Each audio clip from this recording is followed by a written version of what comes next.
Hello everyone, welcome to my channel really mom life. Thumbnail చూడంగానే అర్థమైపోయి ఉంటుంది కదా, మేము శ్రీశైలం వెళ్తున్నాము. దానికోసం ఎర్లీ మార్నింగ్ వెళ్ళాలి కాబట్టి నైటే మొత్తము బ్యాగ్ కూడా ప్యాక్ చేసుకొని పెట్టుకుంటున్నాను రెడీగా. ఇంకా ఉదయం లేచి హడావిడి లేకుండా స్నానం చేసేసి ఇల్లంతా క్లీన్ చేసుకొని పూజ చేసి వెళ్దాము అని నైటే మొత్తం సర్దేసుకొని అలాగే అక్కడి నుంచి ఊరికి కూడా వెళ్ళాల్సి ఉంది. అందుకు బట్టలు ఎన్ని కావాలో 2 డేస్కి 3 డేస్కి సరిపడా బట్టలు కూడా అందరివి సర్దేసి రెడీగా పెట్టేసుకుంటున్నాను. మేము మార్నింగ్ 10:30కి అలా దర్శనం అనేది బుక్ చేసుకున్నాము. సో ఎర్లీ మార్నింగ్ వెళ్ళాలి కదా, సో అందరం లేసేసి రెడీ అయిపోయి 3 o'clockకే రెడీ అయిపోయి 4 o'clock కల్లా బయలుదేరాలని ముందే డిసైడ్ అయ్యాము. అలాగే అందరం కూడా అలారం పెట్టేసుకుని అప్పటికి లేసేసి స్నానం చేసేసి పూజ కూడా చేసేసుకొని బయలుదేరిపోయాము 4 o'clock కల్లా కరెక్ట్గా. శ్రీశైలంలోకి అడుగు పెట్టే ముందే సాక్షి గణపతి దగ్గరికి కంపల్సరీ వెళ్ళాలి కదా. సో సాక్షి గణపతి దగ్గరికి వచ్చేసాము. అక్కడ మా గోత్రనామాలు అవి చెప్పుకొని స్వామివారిని దర్శించుకొని మళ్ళీ తిరిగి శ్రీశైలానికి స్టార్ట్ అయ్యాము.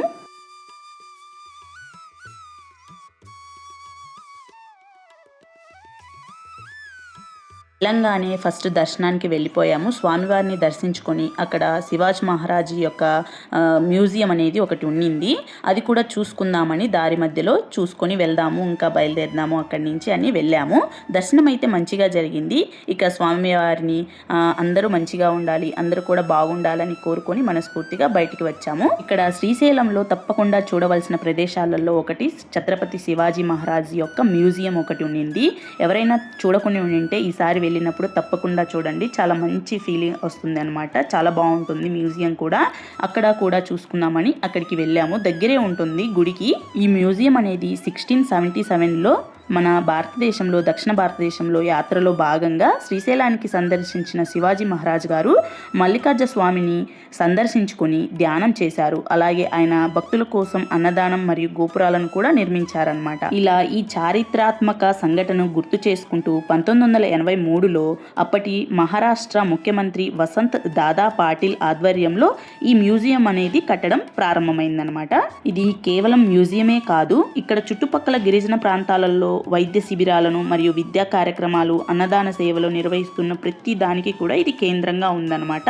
ఇక్కడ శివాజీ మహారాజ్ జీవిత విశేషాలు, ఆయన పాలనా విధానం, ఆయనకు సంబంధించిన చారిత్రక వస్తువులు, చిత్రాలు అనేవి ఇక్కడ జాగ్రత్త పరచబడ్డాయి. ఇక్కడ మ్యూజియంలోకి ఎంటర్ అవ్వంగానే ఒక రాజ దర్బార్ లాగా మధ్యలో శివాజీ మహారాజ్ యొక్క విగ్రహం, చుట్టూ వారి మంత్రులు, సేవకులు ఎలా కూర్చొని ఉన్నారో అనేది కళ్ళకు కట్టినట్టు చూపిస్తారు. అలాగే చుట్టూ గోడలకు కూడా 3D పిక్చర్స్ రూపంలో ఆయన జీవిత చరిత్ర, ఆయన జీవితంలో జరిగిన సంఘటనల గురించి కింద వివరిస్తూ లిఖితపూర్వకంగా కూడా కొన్ని సంఘటనలు అనేవి వివరిస్తూ ఉన్నాయి. ఇక్కడికి పిల్లల్ని తీసుకెళ్లడం వల్ల వాళ్ళ నాలెడ్జ్ కూడా ఇంప్రూవ్ అవుతుంది, తెలుసుకుంటారు వాళ్ళు కూడా పిల్లలు.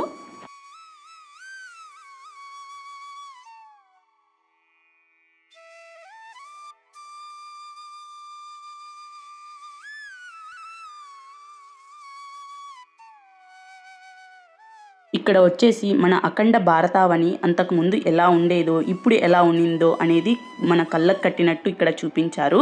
20వ శతాబ్దానికి ముందు మనది 76,56,000 చదరపు కిలోమీటర్లు ఉండేదంట అఖండ భారతదేశం. ఇప్పుడు వచ్చేసి 31,59,450 చదరపు కిలోమీటర్లు మాత్రమే ఉండిందని ఇక్కడ పిక్చర్లో అనేది వేసి చూపించారు. శ్రీశైలం వెళ్ళిన వాళ్ళు కంపల్సరీ వెళ్ళాల్సిన ఒక ప్రదేశం, మంచి ప్రదేశం అనమాట. ఇక్కడ దాని మ్యూజియం పక్కనే ఇంకొక ఒకటి కూడా ఉన్నింది మ్యూజియం. అక్కడ కోటలు, వాళ్ళు రాజ్పుత్ కోట, అవన్నీ కోటలు అనేవి 3D పిక్చర్స్ లాగా ఉన్నాయన్నమాట. అవి చూపించారు, చాలా బాగున్నాయి. ఇంకా బయటికి వచ్చేసి ఎండాకాలం కదండి, పిల్లలు ఐస్ క్రీమ్ కంపల్సరీ అడుగుతారు కాబట్టి ఐస్ క్రీమ్ తీసేసుకొని తినేసి ఇంకా బయలుదేరిపోయాము. అక్కడి నుంచి డైరెక్ట్గా ఇంకా మేము మా ఊరి దగ్గర ఉన్నటువంటి వీరబ్రహ్మేంద్ర స్వామి వారి గుడికి వెళ్దామని బయలుదేరాము. అక్కడ మధ్యలో ఇక్కడ పాలధార, పంచదార అని ఉన్నింది కదా, అక్కడ ఇవన్నీ ఐటమ్స్, కుంకుడుగాయలు, షికాకాయ అవన్నీ పెట్టారు. నా ఫ్రెండ్ కూడా తీసుకురమ్మని చెప్పింది, నేను కూడా తీసుకున్నాను. కుంకుడుగాయ 1 kg వచ్చేసి 160 రూపీస్ వరకు ఉన్నింది ఆడ. ఇక్కడ ట్విస్ట్ ఏంటంటే నేను ఇక్కడ కొనుక్కొని వెళ్ళానా, ఇంట్లో ఆల్రెడీ ఉన్నాయి అనమాట. అత్తవాళ్ళు తీసి పెట్టారు. కుంకుడుగాయ చెట్లకు కాసి ఉన్నిందమ్మా అని అరబస్త దాకా తీసి పెట్టారు. నేను ఊరికే కొన్నానే అనిపించింది. వారి మధ్యలో ఒక హోటల్ దగ్గర ఆగి లంచ్ చేద్దామని ఆగి అక్కడ లంచ్ చేసేసి బయలుదేరిపోయాము. కానీ పిల్లలేమో పడుకునిపోయారు, ఇంకా బలవంతంగా తీసుకొచ్చాము తినమని. ఎందుకంటే ఎర్లీ మార్నింగ్ బయలుదేరిపోయాం కదా, పిల్లలు కూడా బాగా నిద్రపోయారనమాట. అనమాట. ఇంకా అస్సలు లెగవలేదు. మళ్ళీ వీరబ్రహ్మేంద్ర స్వామి వారి గుడికి వెళ్ళేదాకా లెగవలేదు. లంచ్ తిని ఇంకా పడుకున్నారు. ఇంకా అక్కడికి మా అత్తయ్య వాళ్ళు మాకంటే ముందే వాళ్ళు వెళ్దామని ఫిక్స్ అయిపోయారు. ఆ రోజు సాటర్డే కాబట్టి వాళ్ళు కూడా అక్కడికి వెళ్ళిపోయారనమాట. మా అత్తయ్య వాళ్ళు, మా వదిన వాళ్ళు అందరూ, కొంతమంది మా రిలేటివ్స్ అందరూ కూడా. మేము వెళ్ళేది వాళ్ళకి తెలియదు. మేము కూడా చెప్పకుండా వాళ్ళకు సడన్ సర్ప్రైజ్ లాగా అక్కడికి వెళ్ళి సర్ప్రైజ్ ఇచ్చామన్నమాట. పోతులూరు వీరబ్రహ్మేంద్ర స్వామి వారికి గుడికి వెళ్ళే ముందు అక్కడ తెలుగు గంగ ప్రాజెక్ట్ కానీ ఒక కట్ట ఉండింది. అక్కడికి వెళ్ళి స్నానం చేసి వెళ్దామని డైరెక్ట్గా అక్కడికే వెళ్ళాము. అక్కడికి వెళ్ళే ముందు తిరుపతిలో కొండకు ఎన్ని మెట్లు ఉంటాయో అన్ని మెట్లు చిన్నవి కట్టారు. ఇక్కడ నుంచి చూస్తే స్లోప్గా ఉండింది. చాలా తక్కువ దూరమే, ఈజీగా ఎక్కేయొచ్చని సరదాగా నవ్వుకుంటూ వెళ్ళాను. అది ఎక్కేసరికి నా దూల తీరిపోయిందండి. అంత ఆయాసం అనిపించింది. చూడ్డానికేమో దగ్గరగా ఉంది కదా అనుకున్నాను, కానీ చాలా కష్టం అనిపించింది ఎక్కేసరికి. మేము వెళ్ళేసరికి మా బంధువులందరూ కూడా అక్కడ స్నానాలు చేసి పైన రెడీగా బట్టలు సర్దుకుంటూ ఉన్నారనమాట దర్శనానికి వెళ్ళాలని. మేము వెళ్ళేసరికి మమ్మల్ని చూసి షాక్ అయ్యి, ఏంటి మీరు మాకు చెప్పకుండా వచ్చారని మేము కూడా అన్నాము. మీకు సడన్ సర్ప్రైజ్ ఇద్దామని ఇలా వచ్చాము అని చెప్పేశాము. ఇంకా అక్కడికి వెళ్ళి స్నానాలు చేసి పిల్లలు కూడా సరదాగా ఆడుకున్నారు వాటర్లో. చాలా బాగున్నాయి. ఎంత బాగున్నాయి అంటే వాటరు తెల్లటి పాల మాదిరి అంత స్వచ్ఛంగా ఉన్నాయన్నమాట. ఇక్కడ ఎక్కడానికి నేను ఎంత కష్టపడ్డానో అక్కడికి వెళ్ళి చూశాక అంత రిలాక్స్గా అనిపించింది. సన్సెట్ అందులో కూడా సాయంత్రం 4:35కు అలా వెళ్ళామనుకుంటా. అక్కడికి చల్లటి గాలి ఎంత బాగుండిందో. ఇక్కడ ఉన్నారు కదండి వీళ్ళందరూ రిలేటివ్సే, అందరూ కలిసి ఆల్రెడీ స్నానాలు అయిపోయాయి. 1 గంట వాటర్లో గడిపేసి ఇంకా వచ్చేసారు బయటికి. ఇంకా వాళ్ళు మీరు వెళ్ళండిలేండి గుడి దగ్గరికి, మేము రెడీ అయ్యి వస్తామని మేము కూడా చెప్పేసి ఇక్కడ నేను గట్టున కూర్చొని ఉంటే పిల్లలు స్నానాలు చేసి వచ్చేసారు. మీరు ఎప్పుడైనా పోతులూరు వీరబ్రహ్మేంద్ర స్వామి వారికి గుడికి వెళ్ళారా? వెళ్ళింటే కంపల్సరీ ఈ తెలుగు గంగ ప్రాజెక్ట్ దగ్గరికి కంపల్సరీ వెళ్ళి చూడండి. చాలా బాగుంటుంది. ఎప్పుడు వెళ్ళినా కూడా మేము కంపల్సరీ వెళ్తాము. చూడండి వాటర్ ఎంత స్వచ్ఛంగా ఎంత ప్యూర్గా ఉన్నాయో, చాలా బాగుంటుంది. ఆ గంగ వాటర్ లాగే భావించి మేము దాంట్లో తలస్నానం చేసేసి వచ్చేసాము. పిల్లలకి లోతు అంటే చాలా భయము, వాటర్ ఎంత ఇష్టమో లోతు అంటే అంత భయము. ఫస్ట్ వెళ్ళడానికి చాలా భయపడతారు. ఒక్కసారి దానిలో లోతు లేదమ్మా రాండి అని అంటే చాలు ఇంకక్కడే ఉంటారు. రాంక రెడీ అయ్యి వెళ్దాము, ఇంక టైం అయిపోయిందంటే ఇంకొద్దిసేపు మమ్మీ ఇంకొంచెంసేపు అని అంటారు. అస్సలు రాలేదు. ఆ రోజు కూడా గంటన్నర దాకా ఆడుకున్నారు వాటర్లోనే. సర్లే అని మేము కూడా వదిలేసి సరదాగా నేను కూడా కూర్చొని చూస్తూ ఉన్నాను. బ్రహ్మంగారి మఠం కూడా వెళ్ళినప్పుడు పక్కనే సిద్ధయ్య మఠము, అమ్మవారి గుడి అన్ని చాలా ఉంటాయి. మీరు మూవీ చూసుంటారు కదా, వీరబ్రహ్మేంద్ర స్వామి వారి మూవీ ఒకటి ఉన్నింది.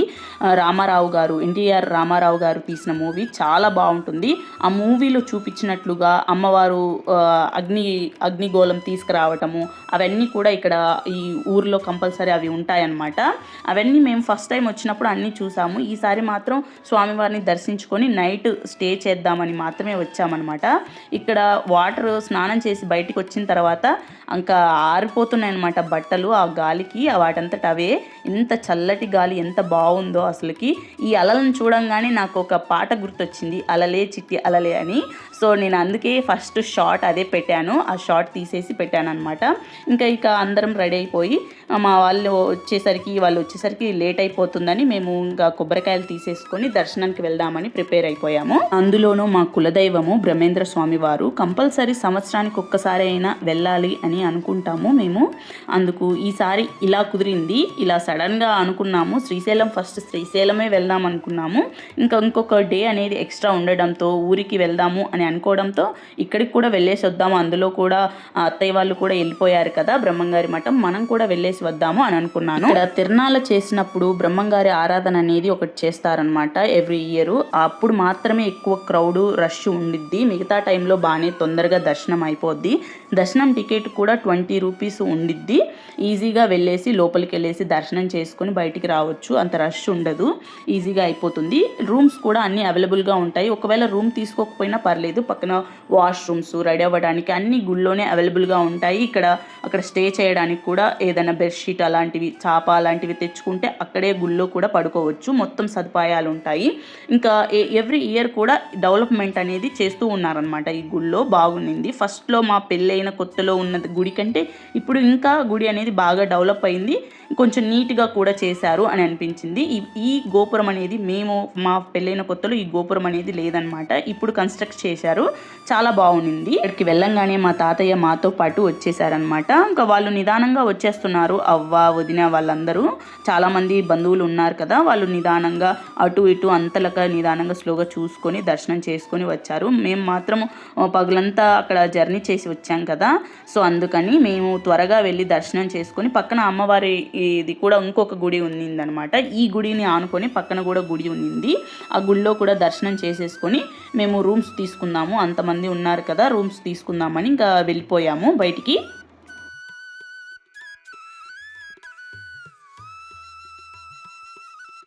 వచ్చిన వాళ్ళందరికీ కూడా రూమ్స్ చూపించేసి ఇక్కడ రూమ్స్ అని చూపించేసి మేము కూడా రూమ్కి వెళ్ళిపోయాము. చాలామంది ఇంకా వాళ్ళు ఇంకా అమ్మవారి దగ్గరికి దర్శనానికి వెళ్ళలేదంట. సో మీరు వెళ్ళండి, మేము మా దర్శనం అయితే అయిపోయింది, మేము వెళ్తాము అనేసి ఇంకా మేము వచ్చేసామన్నమాట.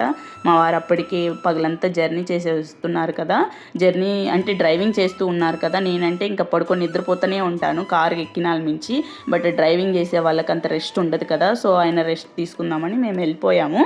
ఇక్కడ వాళ్ళందరూ అలా గ్రూప్గా నిలబడి ఉన్నారు. సో ఒకసారి వీడియో తీద్దామని అందరినీ తీస్తూ ఉన్నానన్నమాట. వాళ్ళు ఏంటి మమ్మల్ని వీడియో తీస్తున్నాము అని ఆయన అంటున్నారు. ఒక గ్రూప్ ఫోటో అనేది తీద్దాం అనుకున్నాను, ఎక్కడ కుదరలేదు అసలు. వాళ్ళేమో ఒక గ్రూప్ సగం మంది ఒక చాటుకి వెళ్తే సగం మంది ఇంకో చాటు ఉంటారు, అందరూ ఒక్క సైడ్ అనేది దొరకలేదు. సో మేము ఎర్లీ మార్నింగ్ 5 o'clock లేసేసి రెడీ అయిపోయి నైట్ ఎలాగో దర్శనం అయిపోయింది కదా అని ఇంటికి వచ్చేసాము.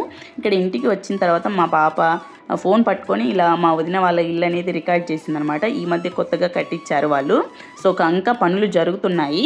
సో అది అనేది సరదాగా తీసింది ఈ వీడియో లాస్ట్లో, అందుకే యాడ్ చేశాను. ఇంతేనండి ఇవాల్టి వ్లాగ్. ఈ వ్లాగ్ మీకు నచ్చినట్లయితే ఏ పాయింట్ కూడా మీకు ఒక ఇన్ఫర్మేటివ్ లాగా అనిపించినా కూడా, మీకు సంతోషం అనిపించినా కూడా నా ఛానల్ని సబ్స్క్రైబ్ చేసి ఫాలో చేసి రియల్లీ మామ్ లైఫ్ ఛానల్ని సపోర్ట్ చేయండి. Thank you for watching.